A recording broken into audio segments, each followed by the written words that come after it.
പ്രതിഭാഗത്തിന് എന്തെങ്കിലും ബോധിപ്പിക്കാനുണ്ടോ?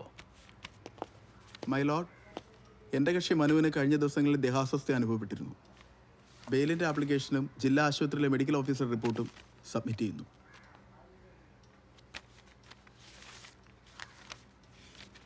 ഡോക്ടറുടെ റിപ്പോർട്ട് പ്രകാരം പ്രതിക്ക് കാര്യമായ ആരോഗ്യ പ്രശ്നങ്ങളില്ല. അതുകൊണ്ട് തന്നെ ആശുപത്രിയിൽ പ്രവേശിപ്പിക്കേണ്ട കാര്യവുമില്ല. മാത്രവുമല്ല, പോലീസിന് അതൊരു സുരക്ഷാ വെല്ലുവിളിയും കൂടിയാണ്. അതുകൊണ്ട് തന്നെ പ്രതിയെ വിയ്യൂർ സെൻട്രൽ ജയിലിലേക്ക് റിമാൻഡ് ചെയ്യുന്നു. പ്രതിക്ക് എന്തെങ്കിലും ബോധിപ്പിക്കാനുണ്ടോ? ബഹുമാനപ്പെട്ട കോടതി, പോലീസ് എനിക്കെതിരെ എടുത്തിരിക്കുന്ന വ്യാജ കേസുകളിലൂടെ ജനകീയ സമരങ്ങളാണ് അടിച്ചമർത്തപ്പെടുന്നത്. ഈ സർക്കാർ സമൂഹത്തെ സൈന്യവൽക്കരിച്ചുകൊണ്ടിരിക്കുകയാണ്. ജനമൈത്രിയുടെ മറവിൽ സാധാരണ ജനങ്ങളെ നിരീക്ഷിക്കാൻ സർക്കാർ പോലീസിനെ ഉപയോഗിക്കുന്നു. എന്നിട്ട് ആ പാവങ്ങളെ ഭീഷണിപ്പെടുത്തി ഭയപ്പെടുത്തി എനിക്കെതിരെ മൊഴി കൊടുപ്പിക്കുകയാണ്.